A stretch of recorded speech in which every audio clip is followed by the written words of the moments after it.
The security guard actually laughed right in my face. "Nice try, ma'am," he said. "But I see the CEO's wife every single day." Then he pointed across the lobby. "There she is now." That's when my whole world tilted sideways. Because walking through those glass doors with a designer handbag and my husband's favorite coffee wasn't some stranger. It was my sister, Sarah. Where are you watching from today? Drop your location in the comments below and don't forget to like and subscribe. But let me back up and explain how I ended up in this moment of pure humiliation. 3 months earlier, my husband David had gotten the promotion of his dreams, CEO of Henderson and Associates, a big, prestigious firm downtown. The catch? The office was 2 hours away from our suburban home. "It's temporary," he'd assured me, kissing my forehead like I was a child.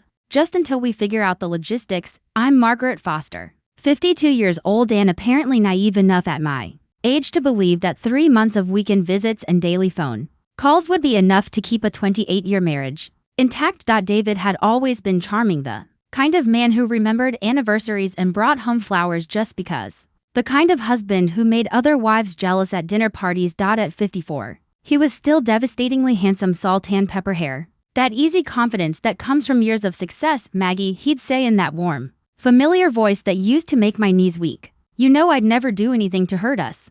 This job is for our future, our future." What a joke that turned out to be. Sarah had been my rock through those lonely months. My younger sister by 4 years. She'd moved back to town 9 months ago. After her marriage to Richard started falling apart, just temporarily. She'd said, echoing David's favorite phrase, she'd curl up on my couch with wine and tissues, crying about Richard's emotional distance while I rubbed her back and murmured sympathy. "Men are such liars," she'd sob. "How do you know David isn't changing up there in the big city?" I'd laughed it off. My David wasn't like that. My David called every night at exactly 8. My David sent sweet texts and promised he'd be home every Friday. Oh, the irony. Over the years, David had trained me not to ask too many questions about his work. "Business is boring, sweetheart," he'd say whenever I showed interest. "Let me handle the stress so you don't have to." He'd made me feel protected, sheltered from the messy world of corporate politics. Now I realize he'd been training me to be the perfect mark. I'd been planning his birthday surprise for weeks. David's 54th was coming up, and I wanted to remind him why he fell in love with me in the first place. I got his assistant's number from one of his business cards and convinced her to help me coordinate everything. I bought a new dress, blue, his favorite color, and booked a table at that Italian restaurant he'd been raving about. Sarah had been so supportive. "That's such a sweet idea," she'd gushed. "David is lucky to have someone who cares so much." She even helped me pick the dress. "The blue one," she'd said. "It brings out your eyes." Now, standing in that marble lobby, watching my sister chat with the security guard like they were old friends, I realized she'd been right about one thing: men are liars. She just forgot to mention that sometimes women are too. The guard kept talking. "Mrs. Henderson comes by every day around this time. Real nice lady, always brings coffee for her husband." Mrs. Henderson, my married name, my identity, being worn by my sister like a costume. Sarah finally noticed me standing there. For just a second, her face went completely white.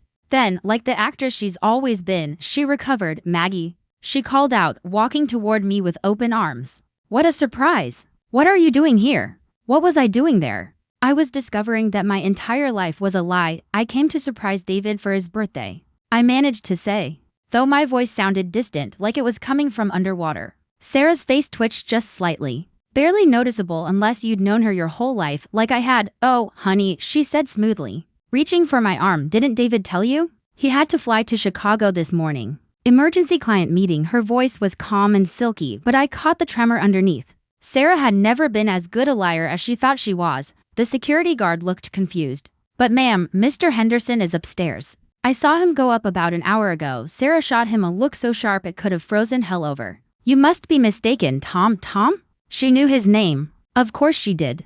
That's when I started to realize just how much planning had gone into this whole deception. "Actually," Tom continued, bless his honest heart, "I was just telling your sister here how you come by every day, Mrs. Henderson, right?" He glanced between us, finally noticing the family resemblance. "Wait, are you two sisters?" The silence stretched tight, like a piano wire about to snap. "This is awkward," Sarah said with a forced little laugh. "Maggie, maybe we should talk privately." "Oh, we're going to talk," I said. "But first, I'm going upstairs to wish my husband a happy birthday." Sarah grabbed my elbow. "Maggie, please let me explain." "Explain what?" I snapped. "Explain why you know the security guard's name." Explain why you're carrying coffee from my husband. Or maybe you'd rather explain why he thinks you're Mrs. Henderson. People were starting to stare now. A woman in a power suit paused by the elevator, pretending to check her phone.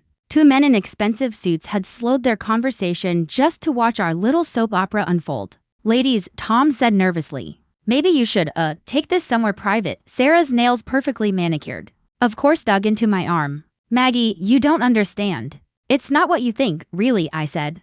Because what I think is that you've been playing house with my husband. While I've been at home feeling sorry for you and your marriage problems, my voice was rising. But I didn't care. What I think, I said louder, is that every night when he called me at 8 o'clock, you were probably sitting right there beside him. Listening, all the color drained from Sarah's face. That's not, she started, ladies. A deep voice cut through the tension. I turned and saw David stepping out of the elevator, straightening his tie. His face went through about 6 different expressions into second: surprise, panic, guilt, and then something that almost looked like relief. Maggie, he said, walking toward us with that easy confidence I'd fallen in love with 28 years ago. What a wonderful surprise. He leaned in to kiss my cheek like everything was perfectly normal. Like his wife and his mistress bumping into each other in his office lobby was just another Tuesday. But I stepped back. Happy birthday, darling, I said sweetly. I brought you a present. David's eyes flicked from me to Sarah and back again. You didn't have to go, but I did, I said. I brought you the gift of truth. I looked around at all the people pretending not to watch. You see, I was going to surprise you with dinner and a romantic evening. Instead, I get to surprise you with the fact that I know you've been screwing my sister. The lobby went dead silent. David's charming CEO mask slipped for the first time. Maggie, please, he said, dropping his voice into that calm, reasonable tone he used whenever he wanted to make me sound irrational. Let's not do this here. Why not here? I shot back, gesturing to our audience. These people deserve to know what kind of man they're working for. Sarah was tugging at my other arm now. Maggie, you're making a scene, am I said. Because I thought I was just having a conversation with my husband and my sister. You know, family time. A woman in her 30s approached us hesitantly. Excuse me, she said. Are you Mrs. Henderson? I'm Rebecca from accounting. I've heard so much about you. Sarah opened her mouth, but I beat her to it. No, sweetie. That's Mrs. Henderson. I pointed right at Sarah. I'm just the actual wife. Rebecca's eyes went wide. Oh my God, David stepped forward, CEO mode fully activated. Rebecca, why don't you head back upstairs? This is a family matter, right? Rebecca said quickly, backing away. I'll just pretend this never happened. You do that, I called after her. But maybe mention to HR that your CEO has been introducing his mistress as his wife. I'm sure they'll find that fascinating. David's face turned a deep, dangerous red. Margaret, that's enough, Margaret. Not Maggie. He only used my full name when he was truly angry. Well, join the club, sweetie, I said. Because I don't think it is enough. I turned to Sarah. How long? She was crying now, real tears this time, not the crocodile kind she'd shed on my couch for months. Maggie, she whispered. I never meant for this to happen. How long? I repeated, 7 months, she said quietly, 7 months. I did the math in my head. So you started sleeping with my husband before you even filed for divorce from Richard? Sarah's sob echoed through the marble lobby. And you? I turned to David. When exactly were you planning to tell me? After you'd fully moved your girlfriend into your new life? She's not my girlfriend, David said, which, of course, was exactly the wrong thing to say. You're right, I said. Girlfriends are for single men. Mistresses are for married men who lie to their wives. Tom, the security guard, cleared his throat nervously. Folks, maybe you could, don't worry, Tom, I said. I'm leaving. But first, I want you to know something. I turned to face everyone in the lobby. For the past 3 months, every time this woman came in here claiming to be Mrs. Henderson, she was lying. I'm Mrs. Henderson, Margaret Foster Henderson. And I've been married to that man for 28 years. Tom looked mortified. Ma'am, I'm so sorry. I had no idea. Of course, you didn't, I said. They fooled you completely. Sarah's been using fake ID and forged documents to get past security. I looked right at my sister. Isn't that right, Sarah? Her face crumpled. The polished, confident Mrs. Henderson persona was falling apart right there in front of everyone. Maggie, wait. Sarah called after me as I started walking toward the exit. I stopped and turned back one last time. The lobby was completely silent except for the sharp click of my heels on the marble floor. You know what the funny part is? I said, loud enough for everyone to hear. For months, you've been crying on my shoulder about Richard's betrayal, telling me how men can't be trusted. How they're all liars and cheats. I paused just long enough for it to sting. At least you were half right. Then I walked out of that building and into the rest of my life. The drive home was a blur. I white-knuckled the steering wheel, trying to process what had just happened. 28 years gone just like that. My sister, my baby sister, the one I'd protected my whole life, had stolen my husband and my identity. My phone started ringing before I'd even pulled into the driveway. David, of course. I let it go to voicemail. Then it rang again. Sarah, this time, voicemail. Then David again. I turned the phone off. Inside the house, our house. Though I guess it was just my house now, everything looked exactly the same. The wedding photo on the mantle, still smiling like idiots. David's coffee mug in the sink. Sarah's wine glass from last night, when we'd shared a bottle and she'd cried about how lonely she was. The wine glass went first straight into the trash with a satisfying crash. Then I sat on the couch. The same one where Sarah had spent countless hours playing the victim. And I started to laugh. Not happy laughter. The kind of laughter that bubbles up when your brain just can't process how spectacularly stupid you've been. 7 months. I'd spent 7 months feeling sorry for my sister while she was living my life. 7 months of how was your day, darling? Phone calls, while she was probably lying naked next to him. 7 months of weekend visits where David seemed tired and distracted, because he was probably exhausted from juggling 2 women. My phone buzzed again. I'd forgotten I'd only turned the sound off. Not the power. A text from Sarah. Please let me explain. Oh. She wanted to explain. Perfect. I turned the sound back on and called her Maggie. Thank God, she answered, sobbing. Start talking, I said flatly. And Sarah, don't you dare lie to me. Not anymore. I could hear her crying. I never meant for this to happen. When I moved in with you 9 months ago, I was so broken. Richard was filing for divorce. And when David would call, sometimes I'd answer because you were in the shower or busy. When did it start? I asked. The feelings or the physical part? A long pause. Both, she whispered. The feelings started after about 2 weeks. He was so kind to me, Maggie. He'd ask how I was doing, really ask. Richard never listened to me like that. And the physical part? The weekend you went to Mom's funeral, I nearly dropped the phone. Mom's funeral was 7 months ago, I know. 7 months, she said weakly. My mother's funeral, where I'd driven 5 hours to bury the woman who raised us both. Where I'd held Sarah while she sobbed about how alone she felt. David had stayed home because of work. You slept with my husband the weekend I buried our mother.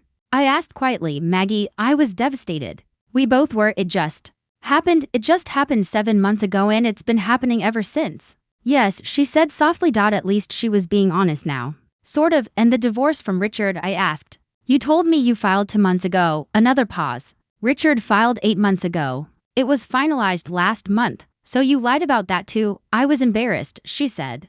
Richard found out about. She trailed off. About what, Sarah? About an affair I had with his business partner. That's why he filed for divorce so quickly. So Sarah had a pattern. Sleeping with unavailable men. Wonderful. Good for you, Sarah, I said coldly. Don't ever contact me again. Then I hung up and threw the phone across the room. It hit the wedding photo, sending glass cascading across the hardwood floor. Perfect. Everything was broken now. That's when I realized something that should have scared me but instead felt strangely liberating. I had absolutely nothing left to lose. The next morning, I woke up on the couch surrounded by tissues and empty wine bottles. My head felt like someone had used it for batting practice. And my mouth tasted like I'd been gargling with regret. But for the first time in months, my mind was crystal clear. I had work to do. First stop, Helen Morrison, the best divorce attorney in town. I Googled her at 3 in the morning after the wine had worn off. She specialized in high-asset divorces with significant deception factors. Perfect. To Helen's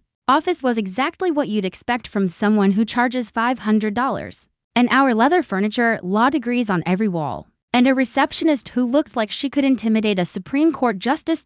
Double quotes, Mrs. Henderson, Helen said, shaking my hand with a grip that could crack walnuts.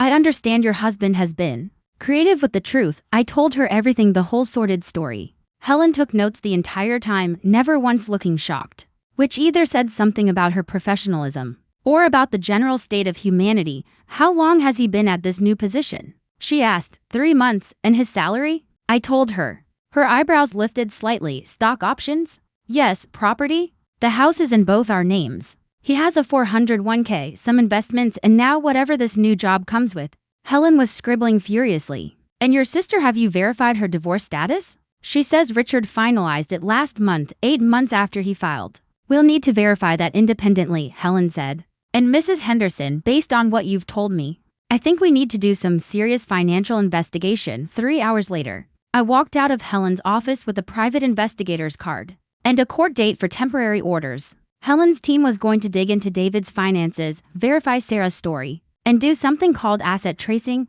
Mrs. Henderson, Helen had said as I was leaving. In cases like this, people often discover their spouse has been hiding assets for longer than they realize. Be prepared for some surprises. Surprises. As if I hadn't had enough of those for one lifetime. My phone had been buzzing all morning. 23 missed calls from David, 15 from Sarah, and a few from numbers I didn't recognize. Probably David's lawyer or his assistant. I ignored them all instead. I drove to the bank. I'd like to check the balance on all our accounts. I told the teller what I found made my blood run cold. The checking account that should have had about $15,000 had $300.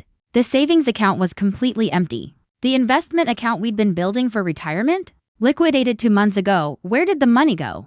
I asked. The teller frowned and pulled up the records. It looks like there were several large transfers to an account under Henderson Holdings LLC. Henderson Holdings. David's company or something else entirely. Can you tell me when these transfers started?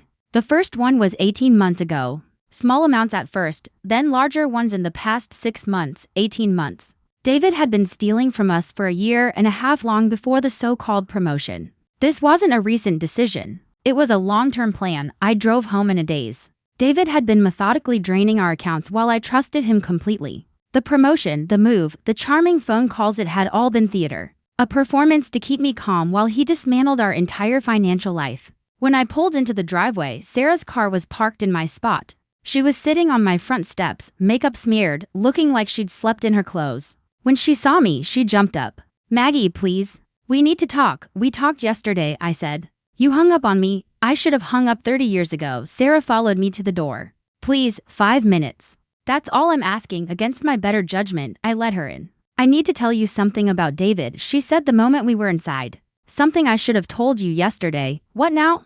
I asked. Sarah took a shaky breath. "He's not really the CEO of Henderson and Associates." The world tilted again. "What do you mean?" "I mean, he's been lying to both of us." "Sarah," I said slowly, "sit down." She perched on the edge of the couch like she was ready to bolt. "Smart girl. David didn't get promoted to CEO of Henderson and Associates, did he?" Her face went white. "No," she said quietly. "He started his own consulting firm called Henderson Holdings about 2 years ago. He's been using that too. To con people. 2 years. Not 18 months, like the bank record suggested. He'd been planning this even longer." "What exactly did he tell you?" I asked. "He said his consulting business needed private investors to expand. That we'd be partners in building something amazing." Sarah's voice cracked. "I gave him my divorce settlement, Maggie. All of it." My stomach turned. "How much?" $250,000. I felt sick. "When?" "4 months ago. He said once the business took off, we'd have enough money to start fresh somewhere new." The pieces started clicking into place. David wasn't just cheating, he was running an elaborate investment scam. Using his charm to convince women to hand over their money. "Sarah," I said carefully, "how many other women do you think he's doing this to?" She blinked at me. "Other women?" I pulled out my phone and started Googling. It didn't take long to find what I was looking for. Henderson and Associates is a real company. I said, "Want to know who their CEO is?" Sarah shook her head, but I told her anyway. Robert Martinez, 63 years old. Been with the company for 20 years. Their website shows him in board meetings from last month. Sarah started crying again, but this time, it wasn't guilt. It was devastation. "So, David isn't a CEO at all," I said quietly. "David is a con man. And we're both his victims." My phone rang. "David again." This time, I answered and put it on speaker. "Hello, sweetheart," I said in my sweetest voice. "How's the fake CEO business today?" Silence. "Maggie, we need to talk." "Oh, we're way past talking," I said. "But I do have some questions. Like, how many other women have you convinced to invest in Henderson Holdings?" "That's not." "Sarah's here with me," I interrupted. "She told me about the $250,000. Are there others?" The line went quiet for a long moment. "David," I continued, "I'm sitting here with Sarah. We've both figured out your little game, and my lawyer is already investigating your finances. So, you have a choice. You can tell us the truth now, or you can explain it to the FBI later." "Maggie, please let me explain." "Explain how you've been running investment fraud for 2 years. Explain how you forged my signature on financial documents. Or maybe explain how you used my sister's emotional vulnerability to steal her money." I heard him take a deep breath. "There are others," he finally said. "How many others?" 4, including Sarah. "For other women." I heard Sarah suck in a sharp breath. "Here's what's going to happen," I said evenly. You're going to transfer every penny back into our joint accounts. You're going to give me the names and contact information for every woman you defrauded. And you're going to turn yourself into the authorities, and if I don't, then I call the FBI myself. Did you know investment fraud is a federal crime? Each count carries up to 20 years in prison. Another long silence. I need time, he said. You have 24 hours to put our money back. After that, I'm calling the police. I hung up and looked at Sarah, who was staring at me like she'd never seen me before. What are you going to do? She asked quietly. I'm going to get my life back, I said.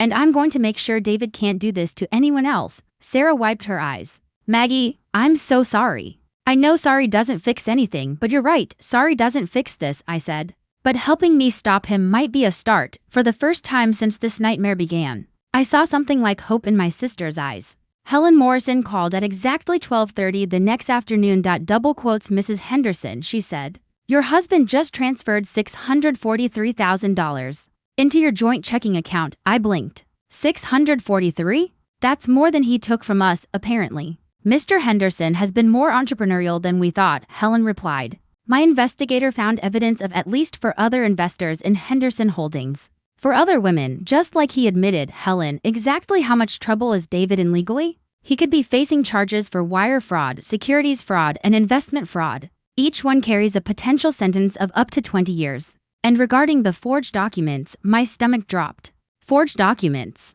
We found evidence of forged signatures on the second mortgage documents for your house, and several falsified bank authorizations, she said.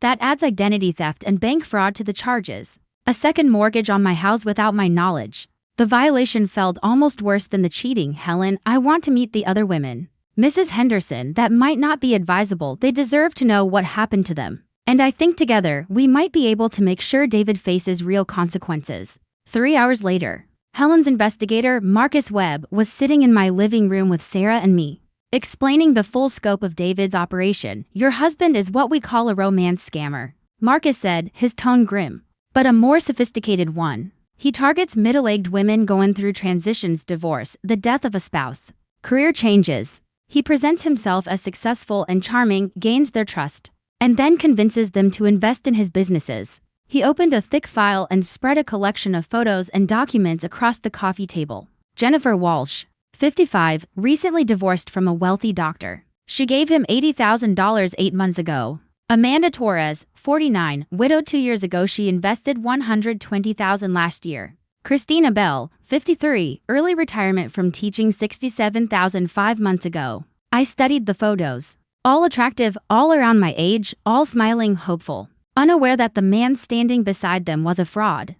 How did he meet them? I asked. Online dating sites, divorced women's support groups, widows' grief counseling groups. Marcus said, he's very strategic about targeting vulnerability. What about offshore accounts? Marcus pulled out another stack of papers, bank records. Cayman Islands and Switzerland. He's been moving money systematically for the past 2 years, probably preparing for a final exit once the scheme got too complicated to maintain.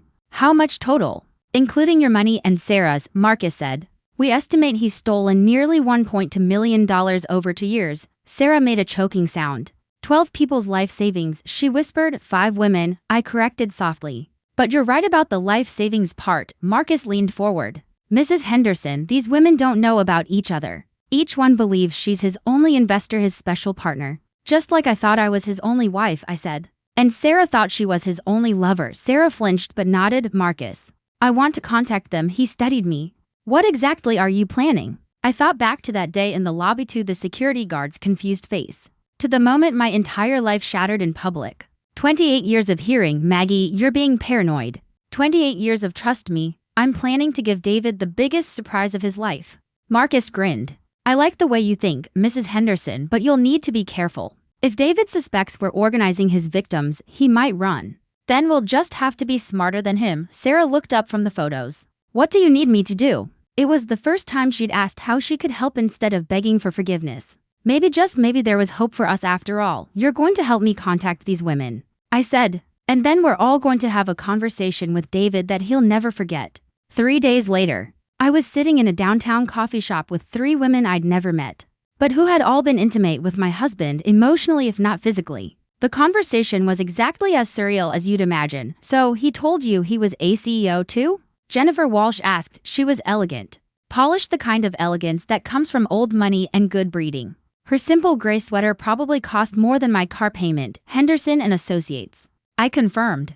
Complete with business cards and a downtown office address, for me. It was Morrison Investment Group, Jennifer said. He had an entire website, professional photos, fake client testimonials, everything. Amanda Torres laughed bitterly. At least you got fake companies. He told me he was a pharmaceutical consultant working on breakthrough cancer treatments. Said his late wife died of cancer and he was dedicating his life to helping other families. Christina Bell looked up from her coffee, eyes blazing. Grief counseling group for me too. He claimed he was a widowed sports medicine doctor developing rehabilitation tech for veterans. Had me convinced I was funding something that would help wounded soldiers. The sophistication was breathtaking. David hadn't just been lying, he'd been studying these women, tailoring each con to their pain, their hopes, their need to believe in something good. How much did you each give him? I asked. $80,000 over 6 months, Jennifer said. He said he needed bridge funding while waiting for venture capital approval. $120,000, Amanda said quietly. I liquidated my husband's for $101K because David convinced me the cancer research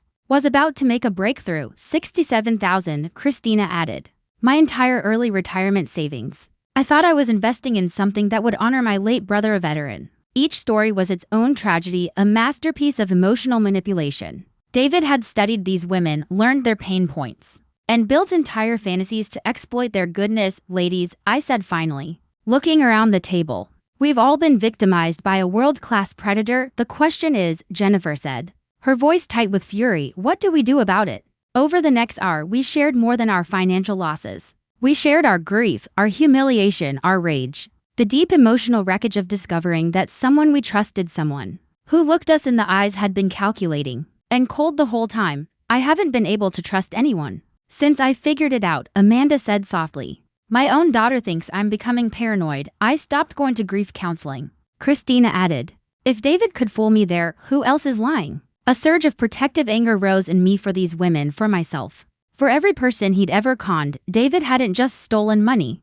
He'd stolen their ability to trust again. Here's what I think we should do, I said. We're going to confront him. All of us, together. Jennifer looked skeptical. Why would he agree to meet with all of us? I smiled. Because he won't know you're coming. The plan was simple, but it had to be perfect. David had been texting me nonstop, begging for a chance to explain everything and work things out.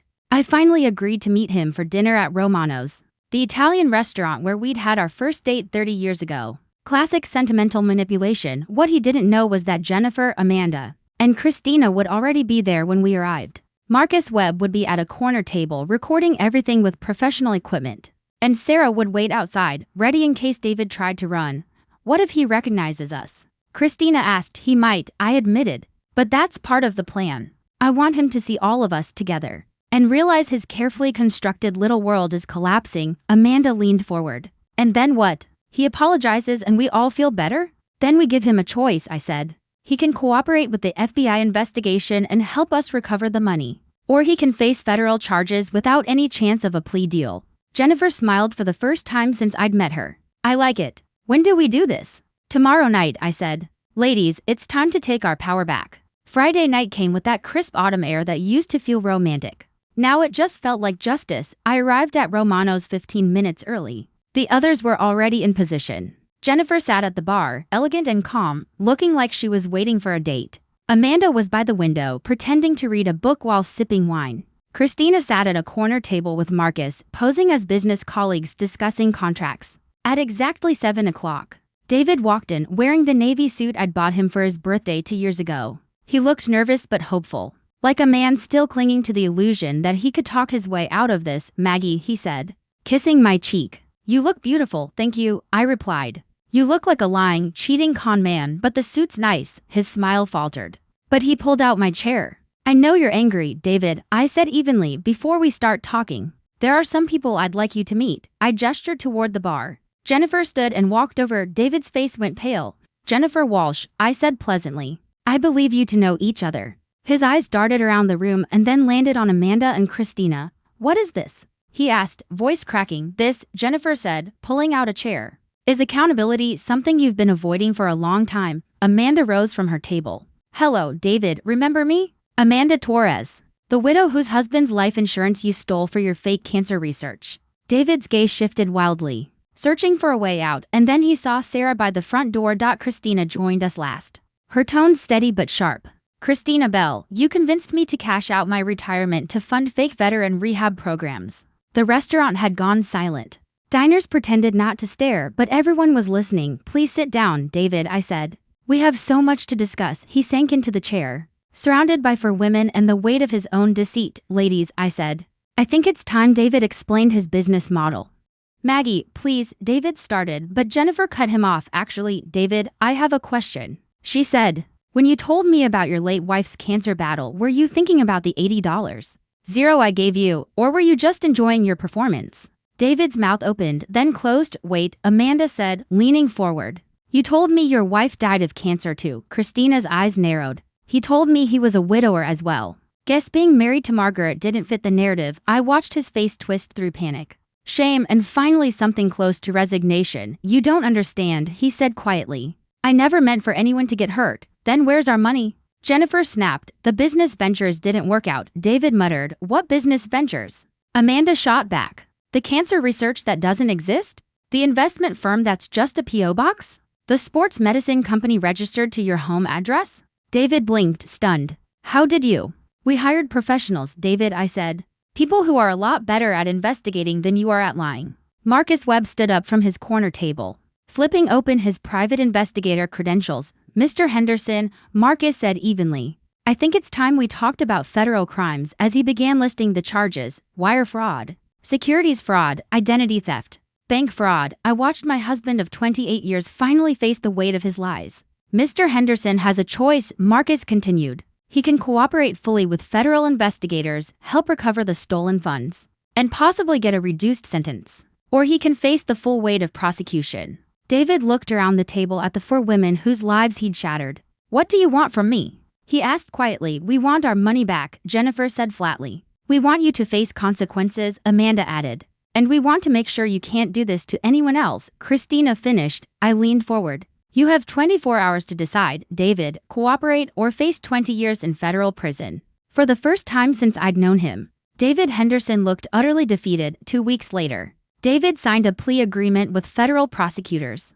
He'd serve 8 years in prison and pay full restitution to every victim. The offshore accounts yielded enough money to cover everyone's losses with interest. But what mattered more was what came next. The four of us, once strangers connected by betrayal, had become something unexpected: friends. 18 months later, I stood in the conference room of our new consulting firm, Truth Seekers, watching Amanda give a presentation to a room full of federal agents about romance scam prevention. Jennifer now handled all our legal affairs. Christina managed outreach programs. I oversaw investigations. What had started as for women seeking justice had grown into something far larger. A lifeline for fraud victims and a nightmare for con artists everywhere. Margaret. Christina called from her desk. We've got another case, woman in Phoenix. Similar pattern to what David did to us. I walked over to read the file. Nancy Rodriguez, 56, recently divorced. Met a charming man online who claimed to be a doctor working overseas. Needed money for emergency medical equipment. Different story. Same manipulation. Set up a call with her, I said. Let's see how we can help. My phone buzzed. A text from Robert Chen, the man I'd been dating for 6 months. We'd met at one of my financial literacy seminars where he'd approached me afterward and said, I'm an accountant who lost his wife to cancer. You're a fraud investigator who lost your husband to crime. Want to compare spreadsheets over coffee? It was the most honest pickup line I'd ever heard. His text read, dinner tonight? I'll cook. Fair warning, I'm making my famous lasagna. You know what that does to your willpower? I smiled and typed back, my willpower is excellent. It's my restraint that's questionable. 6 months of dating an aggressively honest man had taught me the difference between charm and authenticity. Robert had shown me his tax returns. On our third date, you deserve to know what you're getting into, he'd said. He introduced me to his adult children. A month later, they should meet the woman who's making their father smile. Again, Robert was the opposite of David in every way that mattered. Sarah walked into the office carrying coffee, looking healthier than I'd seen her in years. After 18 months of therapy and making amends, she'd become our office manager. It wasn't the same relationship we once had. That innocent trust was gone forever. But what replaced it was stronger honesty built from ashes. Maggie, she said, using the nickname she'd earned back through hard work. The reporter from 60 Minutes called. They want to follow up on David's sentencing. I thought about it. The publicity had been good for business, but I wasn't interested in reliving that nightmare. Tell them no, I said. Our focus is forward, not backward, Sarah nodded. Also, Jennifer wants to know if you're free for lunch. She's got news about the Peterson case. The Peterson case, our biggest yet. A man who'd defrauded 12 women across 4 states. Jennifer had been tracking him for months. Tell her yes. Conference room at noon. As Sarah walked away, I looked around our office. Photos lined the walls, smiling faces of women who'd recovered their money. Men who'd been prosecuted for fraud. Families reunited after con artists tore them apart. On my desk sat a framed newspaper clipping. For women turn personal tragedy into business success. The photo showed the 4 of us standing beneath the truth seekers sign. Jennifer with her calm confidence. Amanda with her spark. Christina with her fire, and me, Maggie Henderson, no longer the wife of a con man. Now, the woman who helped take him and men like him down, Amanda with her fierce determination. Christina with her protective fire. And me, Margaret Foster, survivor. My phone rang. Robert's name lit up on the caller ID. Hey there, I answered. Hey yourself, he said. His voice warm. I just finished reviewing the quarterly reports you asked for. Your business is growing faster than we projected. Good problems to have, I said, the best kind. He replied. So, tonight, my place or yours? I looked out the window at the city I'd lived in my whole life. The city where I'd been married for 28 years to a man I'd never really known. The same city where I'd built a new life from the ashes of betrayal. Yours, I said. But I'm bringing dessert. What kind?